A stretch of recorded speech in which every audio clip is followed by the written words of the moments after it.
A paz seja convosco. Amém. Ele está no meio de nós. Tá indo agora aí, tudo certo? Tá indo?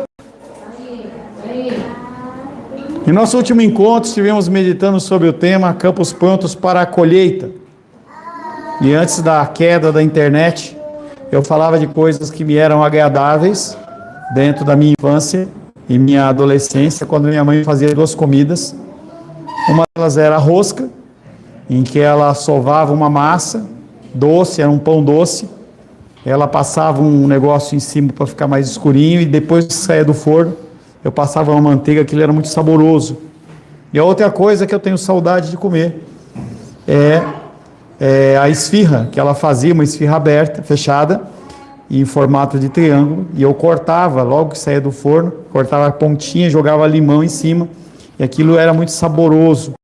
E eu estava falando, antes de cair a transmissão, exatamente sobre essa alegria e esse prazer, que são coisas que marcam a nossa vida. E nós temos falado bastante em relação à prioridade, nós temos falado bastante em relação à alegria, os louvores falaram sobre isso. Semana passada o Ares falou na abertura do culto noturno. E nós temos que olhar para a questão de campos brancos para a colheita como algo realmente importante. Deveria ser assim o nosso sentimento em relação aos campos brancos do Senhor prontos para a colheita. Uns semearam, outros regaram, mas outros têm que fazer a colheita. Nós sabemos que Deus, Ele supervisiona e cuida tudo. Tudo passa pelas mãos do Senhor. Mas Ele designa para seres humanos fazer as atividades aqui na terra. Foi assim com Adão e Eva. Ele poderia ter colocado anjos para cuidar do jardim do Éden, mas Ele colocou os seres humanos. E Ele coloca a minha vida e a sua vida para esse mistério santo. Eita! Caiu de sono no espírito aí? Então, nós temos que nos movimentar, porque os campos eles estão brancos. São pessoas que precisam ser alcançadas pelas nossas vidas, pelos nossos testemunhos. E isso demanda o nosso esforço. Semana que vem, não, talvez semana que vem, não sei. Fale com o Nicolas, vai com a Menilza fazer evangelismo. Você perde um tempo. Ah, mas tanta correria, tanto negócio. Prioridades, amor, importância. Hoje pela manhã eu falei que apenas Nicolas e Aisla tinham trazido alimentos, graças a Deus mais gente trouxe. E por que você não trouxe? Trazer um saquinho de arroz, um saquinho de feijão. Já fiz isso anteriormente e faço novamente. Se você está com dificuldade de comprar um saco de feijão para doar aqui, ou um de arroz, liga para mim. Eu vou fazer, vai ser um privilégio para mim, fazer um para você de 5, 6, 7 reais para você fazer isso. É benécia, é uma coisa legal, é uma coisa boa, você se lembrar do próximo. E essa questão de você olhar para os campos brancos da colheita, é questão de você se importar com o próximo. Ele, Deus, Ele nos convoca para essa obra maravilhosa, uma obra de resgate de pessoas que estão perdidas. Não precisa ter nenhuma habilidade prévia, não tem um curso, apenas um coração disposto a servir ao Senhor. A palavra de hoje tem como título chamado dos apóstolos. Quero convidar você a abrir a palavra de Deus no Evangelho de Mateus, capítulo 10.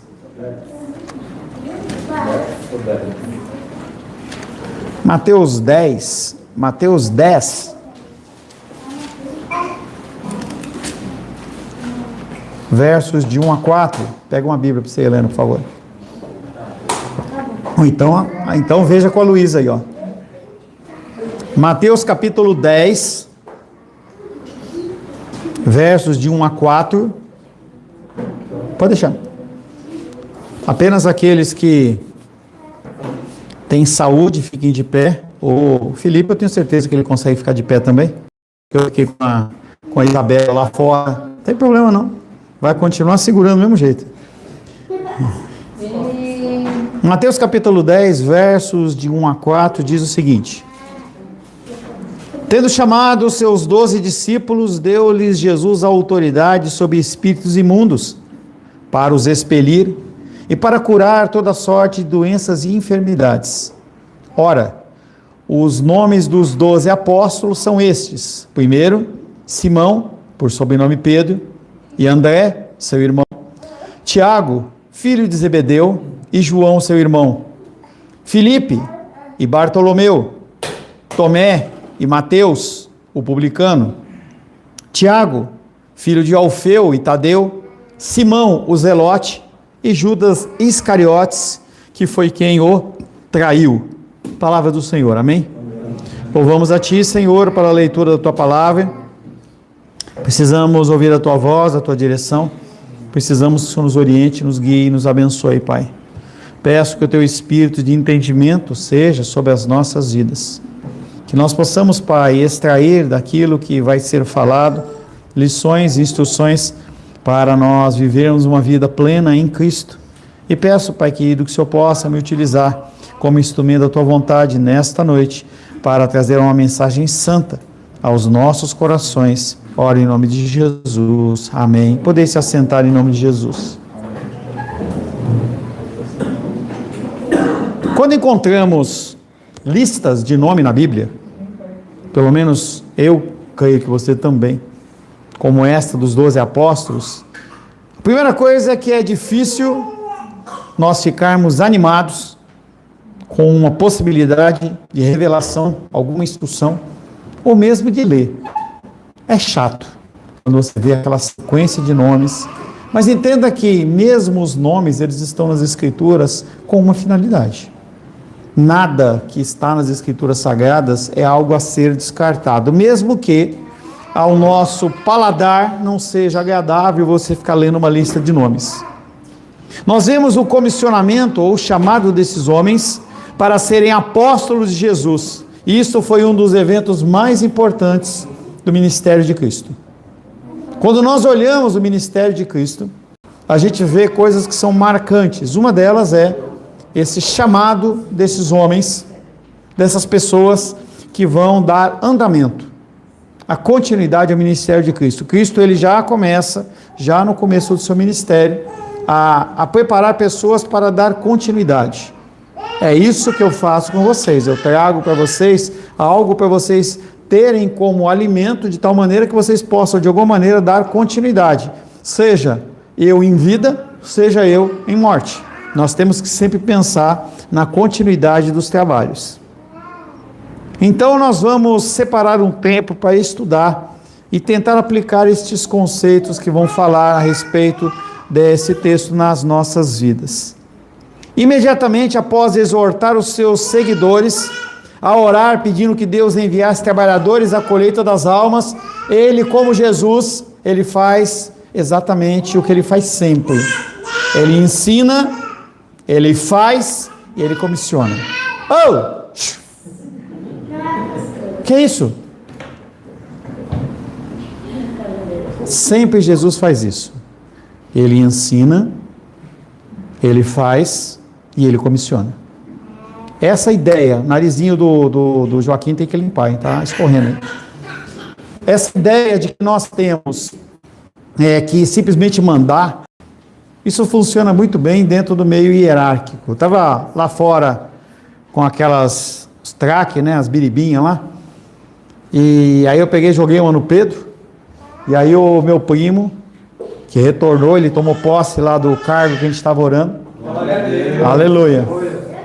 E aí ele falou assim: agora fica difícil, né? Porque você estava mandando as crianças só estourar lá fora e você estoura aqui dentro. E eu brinquei com ele e falei assim: mas você tem que entender o seguinte, eu sou aquele que não faço, não dou exemplo, mas eu mando. E tem que obedecer. Cristo não faz assim. Porque o estilo de liderança dele é um estilo de ele ensinar, capacitar através do exemplo. Ele havia exortado seus seguidores, ele cria este grupo de pessoas. Entenda que Jesus Cristo, ele era aquele que tinha uma escola. Apesar da gente não conseguir enxergar isso, ele não tinha apenas 12 discípulos, havia muitas pessoas. Quando a gente vê no momento pós-ressurreição dele, pelo menos 120 pessoas estavam ali no tabernáculo orando pela descida do Espírito Santo. Então o ministério de Cristo não era um ministério pequeno. Ele tinha um bom número de alunos, mas dentre a totalidade daqueles alunos, 12 eram mais importantes. 12 eram mais importantes. Foram esses 12 que Jesus, ele muda o nome deles de discípulos para apóstolos. Há uma enorme diferença entre você ser um discípulo e um apóstolo. Apóstolo é alguém enviado por um indivíduo poderoso, que recebe dele autoridade. Como consequência, a pessoa enviada carrega a mesma autoridade daquele que enviou.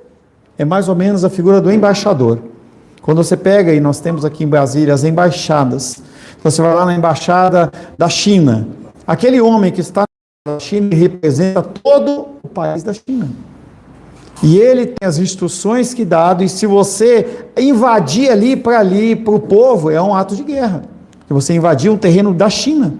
Então nós temos o nosso Brasil, aqui em Brasília, com vários países embutidos dentro dele. Nós temos os Estados Unidos, nós temos a Alemanha, nós temos o Japão, nós temos a China e tantos outros países. E aquele terreno ali, ele é um terreno do país de origem. Então quando o embaixador ele é levantado como a voz do povo ou a voz do presidente daquele país. As ordens dela devem ser obedecidas como se viessem do próprio emissor. Isso tem a ver com obediência. Uma pessoa ordena, porque ele recebeu uma autoridade, ele ordena para que as pessoas elas façam, porque tem uma autoridade que vem antes. Uma coisa importante é que o primeiro apóstolo, em cerne, em essência, não é Pedro, não é Tiago, não é João, mas é o próprio Cristo. Ele foi enviado por Deus Pai ao mundo. João capítulo 12, verso 49. João 12, 49, diz assim, não é 12, 49, é João 12, 49,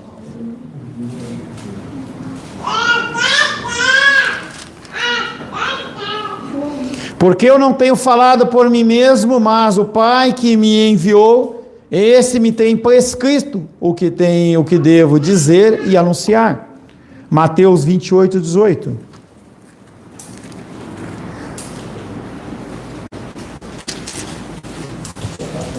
Jesus, aproximando-se, falou-lhes, dizendo: toda a autoridade me foi dada no céu e na terra. Então Jesus Cristo, ele é o primeiro que é enviado, e ele recebe uma autoridade de Deus Pai para que ele, como homem, exerça o ministério aqui na terra.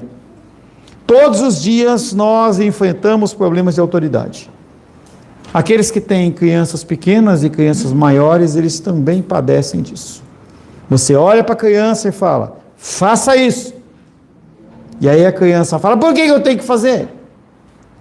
E isso é uma coisa mais nova. Antigamente, na minha geração, eu não tinha esse questionamento. Você fazia esse questionamento, você tomava um tapa na orelha, não precisava nem tomar, só o olhar do pai e da mãe já era suficiente. Mas conforme a gente está evoluindo, as crianças elas tendem a questionar mais os pais. E o pai pode simplesmente explicar para o filho aquilo, por que tem que fazer aquilo, ou simplesmente dar uma ordem e diz, você faz porque eu estou mandando e pronto. Acabou, não tem conversa.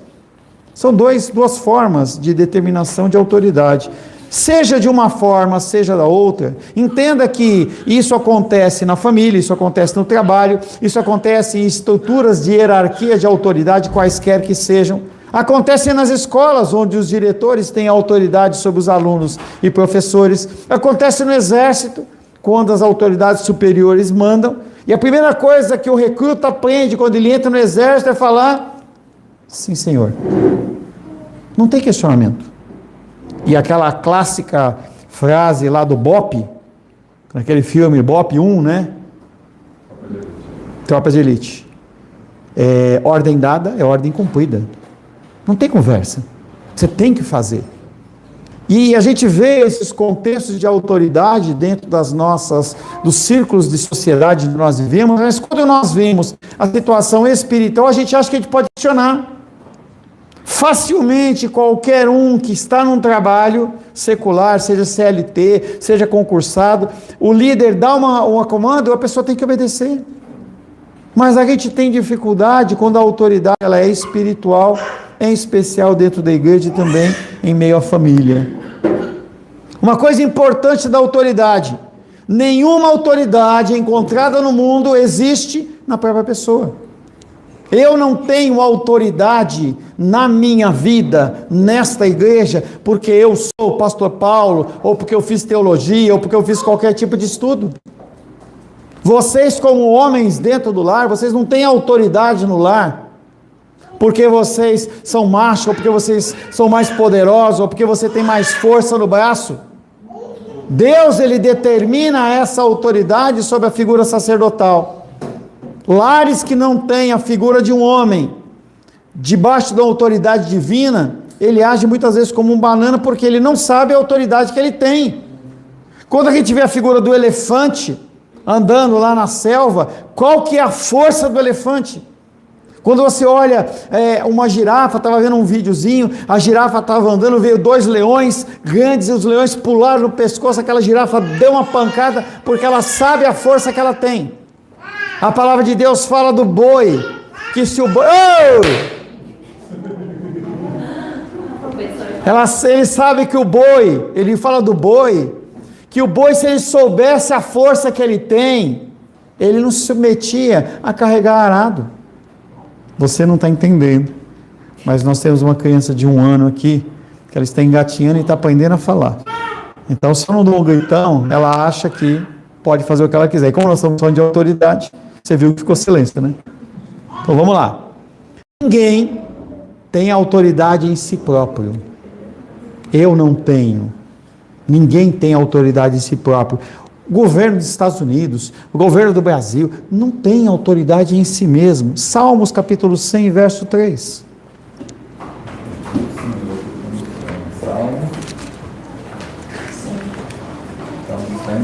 Salmos 100, verso 3.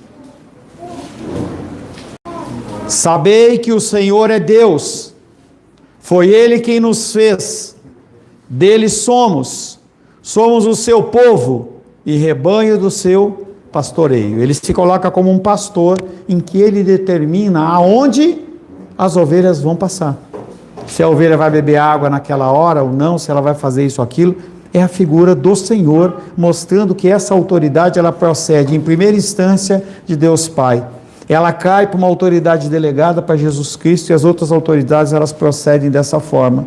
Deus é o autor de tudo que há, foi Ele quem nos fez e não nós mesmos.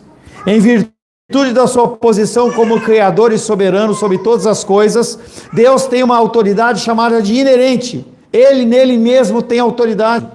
Quando a gente vê o discurso dele com Jó, é interessante, porque ele olha para Jó e fala: onde você estava quando eu fiz isso, isso, aquilo, outro?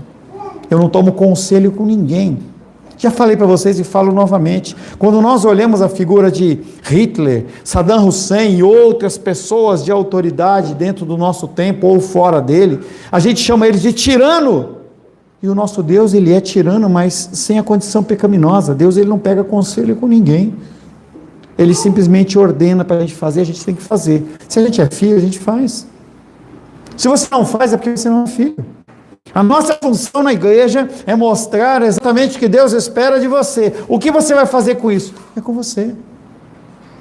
Falamos de manhã uma série de questões. O que você vai fazer com isso? É com você. As decisões são nossas, mas saiba que há responsabilidade humana e que você vai ser cobrado em relação a isso. Somente Deus tem autoridade para dominar sobre a nossa consciência. Então nós olhamos para a figura de Satanás, que existe, que é real, que ele é o acusador, mas ele não entra nas nossas mentes. Ele não tem capacidade de fazer com que te forçar a fazer nada que você não queira. E aí aquela máxima, foi sem querer, não foi nada, você fez porque você quis. Ninguém, a menos que a pessoa ela seja lesada da mente, ela faz algo que ela não tenha consciência daquilo que ela está fazendo. E a palavra de Deus que nós lemos, ela fala sobre autoridade, algumas versões colocam poder, autoridade. A primeira grande delegação de autoridade no Novo Testamento foi feita de Deus Pai para Deus Filho, ele fala: vai e faz.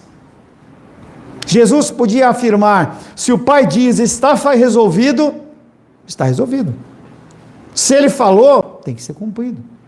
Eu lembro que eu vi uma inscrição que estava escrito assim: Deus disse, eu acredito, está feito. Quando eu vi aquela citação, eu fiquei querendo grifar ali embaixo, né? Eu acredito. Essas determinações que as Escrituras nos dão, e se você não lê, você não vai saber. Se você está preocupado com tantas coisas no mundo e você não lê as Escrituras, você não vai saber do que eu estou falando. Mas se você lê a palavra de Deus, ela vai te trazer o conforto necessário, porque Ele disse e Ele vai cumprir. Acabou! E a gente tem que ter essa confiança, é uma confiança que é construída como a nossa santificação. Se você não constrói essa confiança em Deus, você vai ficar padecendo, e os dias cada vez mais maus. Quando Jesus chamou os seus discípulos, Ele criou um novo nível de autoridade. Tudo bem? Ele recebeu uma autoridade de Deus, e Ele comissiona homens para serem apóstolos e nos trazer autoridade. Nós estamos debaixo de autoridade apostólica. E aí as pessoas, elas pegam esse conceito e fazem deturpação disso, como se a gente não pudesse questionar, como se a gente não pudesse falar nada. Se a gente falar alguma coisa contra o ungido do Senhor, a gente vai queimar no inferno. Não existe essa máxima. A gente não tem que julgar quem fala, a gente tem que julgar o que foi falado. O que foi falado está nas Escrituras? É realmente bíblico? É realmente uma instrução? É realmente uma coisa que provém do altar do Senhor? Então eu tenho que obedecer. Você não tem que obedecer nada que seja falado, que seja da minha pessoa. Você tem que obedecer a partir do momento que você lê as Escrituras. E tudo que você ouvir e você tiver em confusão, como é que você faz, Nicolas? Mete o joelho no chão. Meu pastor lá de São Paulo, ele falava assim: está com dificuldade? 0-0, joelho no chão.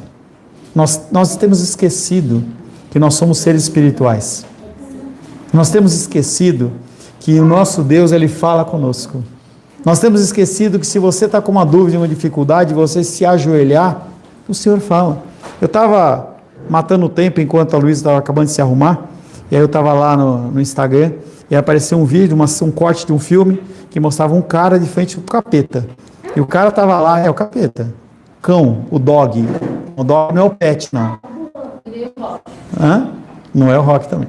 Então, aquele ser demoníaco que estava com uma pessoa lá, e aquele homem abaixou a cabeça e começou a orar, e o diabo começou a ficar incomodado, e ele fala: você é pecador, e você não vai conseguir, e eu não vou sair, não sei o que, puf, sumiu. Eu falei: mas é assim que funciona.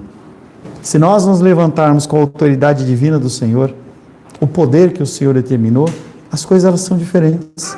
O problema é que a gente esquece que essa comissão que veio de Deus Pai, ela foi para Jesus Cristo. De Jesus Cristo ela desceu para os 12 apóstolos. A gente vê a figura a figura de Judas que cai, se levanta Matias, mas haviam 12 discípulos que viraram apóstolos. E essa autoridade já está sobre as nossas vidas. A autoridade de expulsar demônios e curar enfermos continua sobre as nossas vidas. Nós temos essa autoridade. Não é que todas as pessoas elas vão ser curadas que a gente orar. Mas se a gente não orar por ninguém, como que as pessoas vão ser curadas? Como que as pessoas elas vão crer se não há quem pregue? Como que as pessoas vão ser curadas se não há quem ore? Essa determinação do Senhor, ela vem sobre as nossas vidas. Ela vem sobre a minha vida, sobre a vida da Rosângela, em que a gente tenta passar para a vida da Luísa, vocês com seus filhos, e isso tem que ser passado em frente. A gente tem que entender esse conceito de autoridade, que é um conceito de autoridade delegada, que ele vem descendo apostolicamente e vem nos alcançando.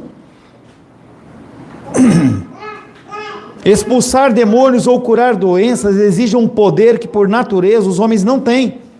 Trata-se de um poder sobrenatural. Jesus outorgou aos 12 para que eles fossem Jesus outorgou aos 12 para que eles fossem capazes de realizar essas obras poderosas.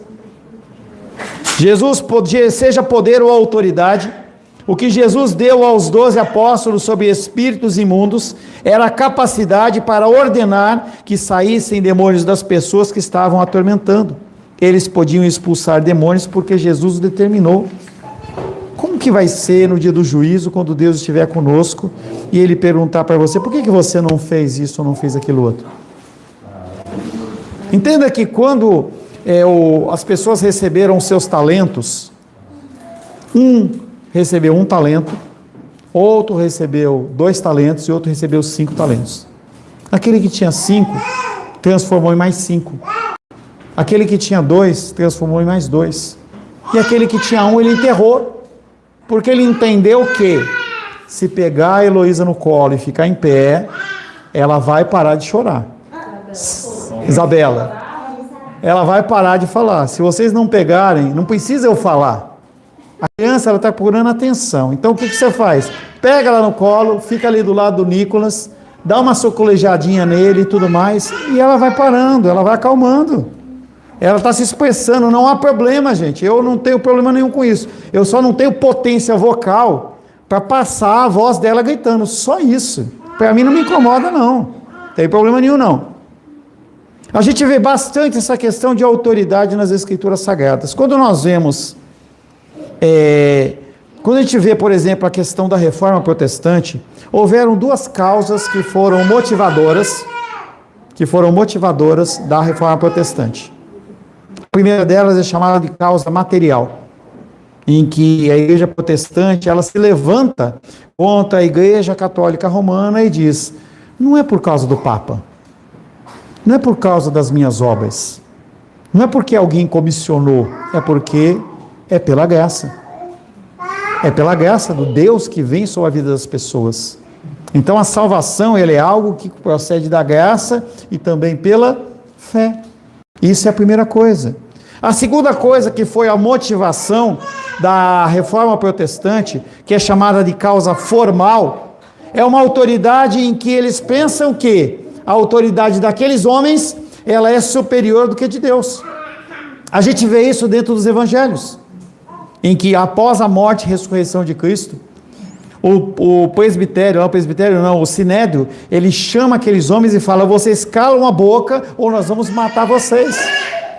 Nós reconhecemos que vocês têm autoridade, reconhecemos que vocês são designados para cuidar do templo, mas importa obedecer a Deus do que aos homens.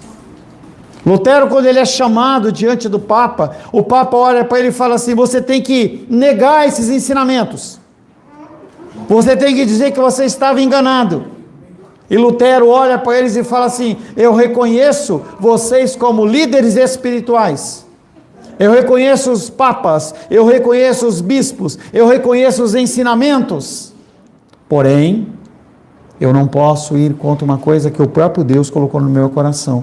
Me prova, segundo as Escrituras, que eu estou errado, e eu vou dizer que eu estou errado. Mas se isso não for negativo, não vou mudar, não. A gente vê a figura de Lutero fazendo isso. Lutero, ele foi confrontado da mesma questão que Eva foi confrontada no Jardim do Éden, quando Satanás olha e fala assim: e Deus disse mesmo?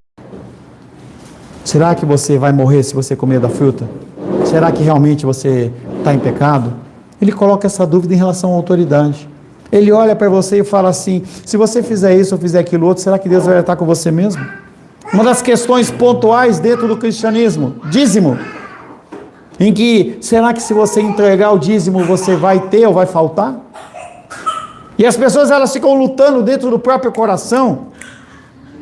Será que vai faltar mesmo? E aí é o momento em que ele joga semente para você, você compra isso e fala assim: só esse mês que não, acabou. A pessoa ela mostra a falta de confiança, ela fica envergonhada diante do Deus que ela crê, e aí tudo é um problema, porque aí é só um abismo chamando outro abismo. Ele estava chamando a atenção da autoridade da Bíblia, Atos capítulo 4, verso 20.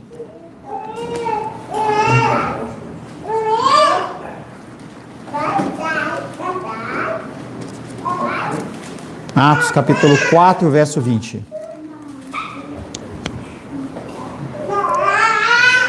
Não podemos deixar de falar das coisas que vimos e ouvimos.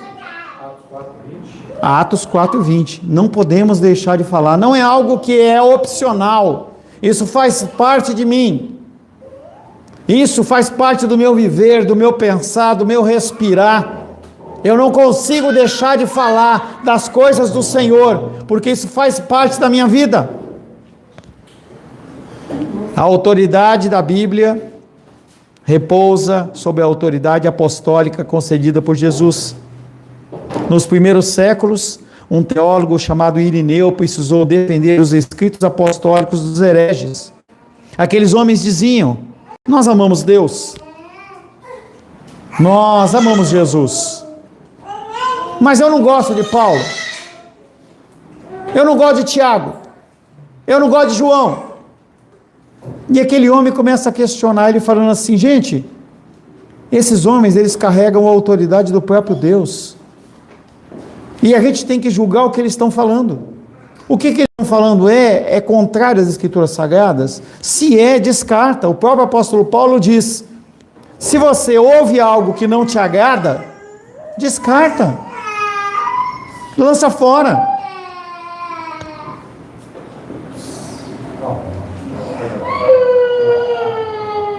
Irineu fez um argumento muito simples.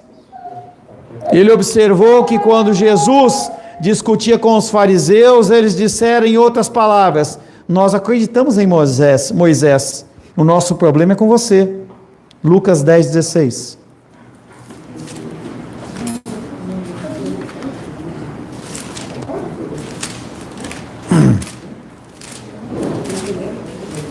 Lucas 10:16.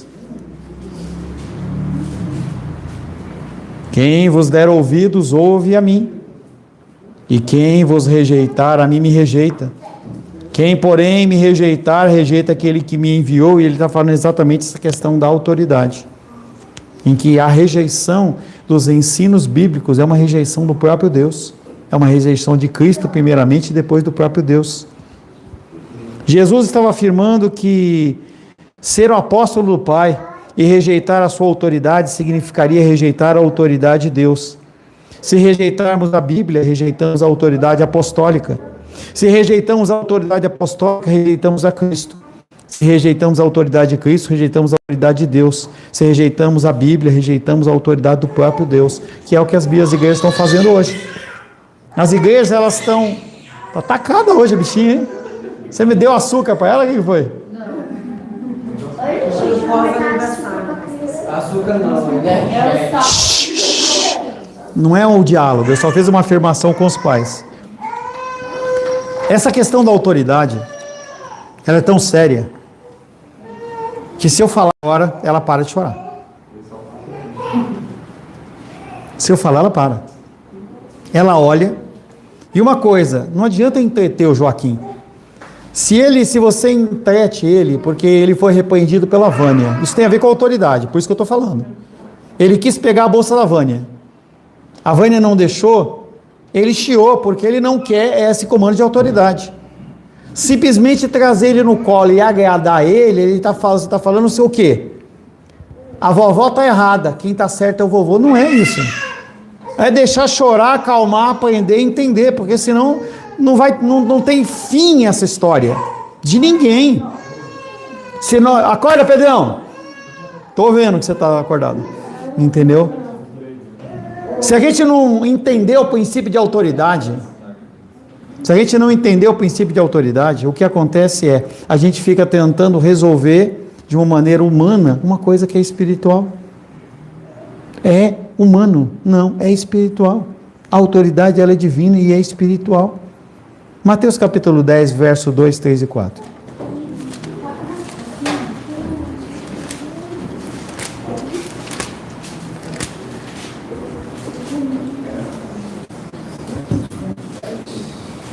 Dez, 2, 3 e 4. Não se esqueçam que o Lucas está chegando, tá? É só passar o bastão de um para o outro e continue, não tem problema nenhum com isso. Nós vamos continuar assim, tá? 10, 2, 3 e 4. O texto que nós lemos. Ora, o nome dos 12 apóstolos são esses: primeiro Simão, por sobrenome Pedro, e André seu irmão, Tiago, filho de Zebedeu, João seu irmão, Filipe e Bartolomeu, Tomé e Mateus, o publicano, Tiago, filho de Alfeu e Tadeu, Simão Zelote, Judas Iscariotes, que foi aquele que o traiu. Nós sabemos muitas coisas a respeito de alguns homens desses. Se a gente levantar para falar um pouco sobre Pedro, a gente sabe que foi um cara importante. Ele é chamado da coluna da igreja de Jerusalém. Se a gente for ver a figura de Tiago, se a gente for ver a figura de alguns homens desses que foram citados, são homens que são importantes. Mas existem homens desses que eles são escondidos. Talvez eles apareçam numa lista aqui, numa lista ali, mas não são homens que são conhecidos. Eles aparecem em listas aqui e ali, mas não sabemos quase nada sobre eles, pois as suas atividades como apóstolos na igreja primitiva permanecem ocultas em sua maior parte. Mas uma coisa você tem que ter certeza: eles contribuíram para o reino de Deus. Essa ideia de que porque você não é lembrado, você não é exaltado, você não fez falta, negativo. Quando eu estive nos Estados Unidos, acho que a primeira vez, eu visitei um lugar chamado Cemitério dos Soldados lá.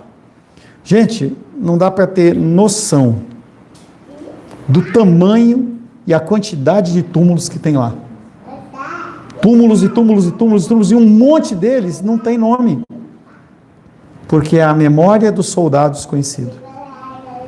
Tem o primeiro-ministro da Inglaterra, diante da Segunda Guerra Mundial, ele declarou a seguinte frase, em resposta ao heroísmo dos pilotos da Força Aérea Real, que protegeram a Inglaterra no início da Segunda Guerra. E ele falou assim: nunca tantos deveram a tão poucos.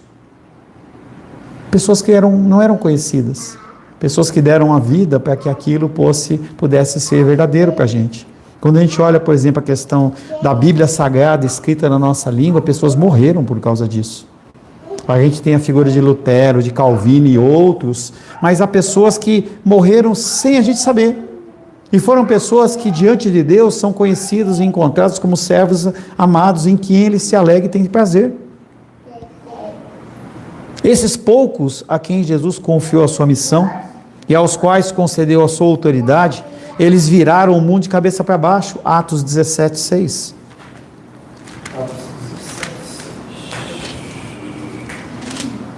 Atos capítulo 17, verso 6.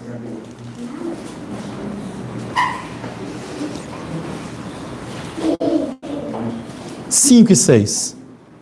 Os judeus, porém, movidos de inveja, trazendo consigo alguns homens maus dentro da malandragem, ajuntando a turba, alvoroçaram a cidade, assaltando a casa de Jason, procuravam trazê-los para o meio do povo. Porém, não os encontrando, arrastaram Jason e alguns irmãos perante as autoridades, clamando: estes que têm transtornado o mundo chegaram também aqui.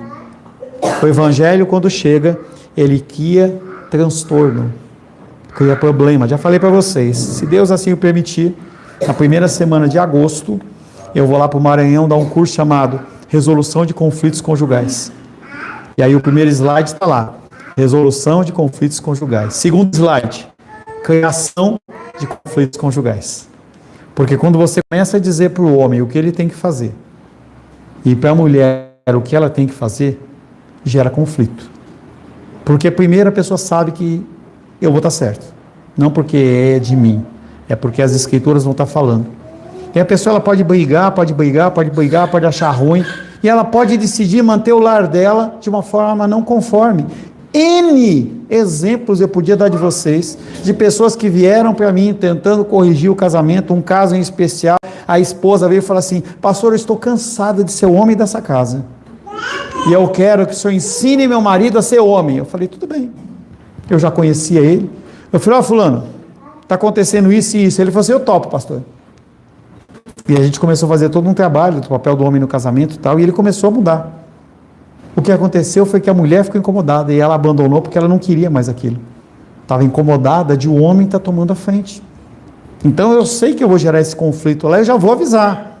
Como eu falo para as pessoas, Trabalhar o papel do homem e da mulher no casamento é conflito, porque mexe com o nosso interior, os nossos pressupostos, as nossas emoções, mas nós temos que entender que ou nós temos um lar cristão, que está debaixo da autoridade divina, ou debaixo de qualquer outra autoridade. Algumas afirmações para você ver onde você se encaixa. Se você é alguém conhecido e atuante no reino de Deus e conhecido de Jesus, joinha para você. Se você é alguém desconhecido e atuante no reino de Jesus, mas conhecido dele, joinha para você. Agora, se você é alguém desconhecido, não faz nada, problema. Porque pode ser que você seja encontrado junto do Senhor no dia do juízo e ele falar que não te conhece. Você é alguém que Jesus não conhece? Ou Jesus te conhece? O que você tem feito com o seu chamado? Estou tão cheio de coisas. Pastor, quando eu tiver idade, eu caso. Isso é uma frase comum entre os jovens, né? Quando eu tiver dinheiro, quando eu completar a faculdade. O que você tem feito com o seu chamado? Para a gente finalizar, eu quero convidar você a abrir Lucas capítulo 12. Deus tem falado muito comigo nessa condição do cuidado das coisas do mundo e os cuidados das coisas de Deus. 12, a partir do verso 16. 12, 16. Diz assim: E ele, Jesus, lhes proferiu uma parábola, dizendo: O campo de um homem rico produziu com abundância, e arrazoava consigo mesmo, dizendo: Que farei, pois não tenho onde recolher os meus frutos? E disse: Farei isso, destruirei os meus celeiros, reconstruí-los-ei maiores, e aí recolherei todo o meu produto e todos os meus bens. Então direi à minha alma: Tens em depósito muitos bens para muitos anos, descansa, come, bebe e regala-te. Mas Deus lhe disse: Louco, esta noite pedirão a tua alma, e o que tens preparado para quem será? Assim é o que entesoura para si mesmo e não é rico para com Deus. Eu quero que você, na leitura desse texto, você finalize pensando, refletindo durante a semana o que você desejar. Entendendo que nós estamos neste mundo, nós temos obrigações sociais, obrigações cíveis, nós temos que trabalhar, nós temos que estudar, mas essas coisas elas estão abaixo do propósito de Deus para a sua vida. Porque pode ser que você ajunte e tenha celeiros enormes, e você chegue no fim da sua vida, e tudo que você construiu, ele passa para outro. E diante do Senhor você seja apresentado diante dele com as suas mãos vazias. Senhor, em nome de Jesus, te louvamos, adoramos e bendizemos. Agradecemos pela tua graça, pelo teu amor e teu cuidado. Agradecemos pelo teu amor. Agradecemos, Pai querido, pela saúde e vitalidade das crianças da nossa igreja, que estão, Pai, ativas, estão caminhando, estão falando. Muitas vezes, Pai querido, gritando, mas isso, Pai, é uma demonstração da saúde que o Senhor derramou sobre a vida delas. No devido tempo, Pai querido, elas possam ser como nós, ou melhor, sejam melhores do que nós. Que não sejam apenas ouvintes, mas sejam praticantes da Tua palavra. Abençoa-nos, Pai querido, te pedimos em nome de Jesus. Amém. Graças ao nosso bom, querido e amado Deus.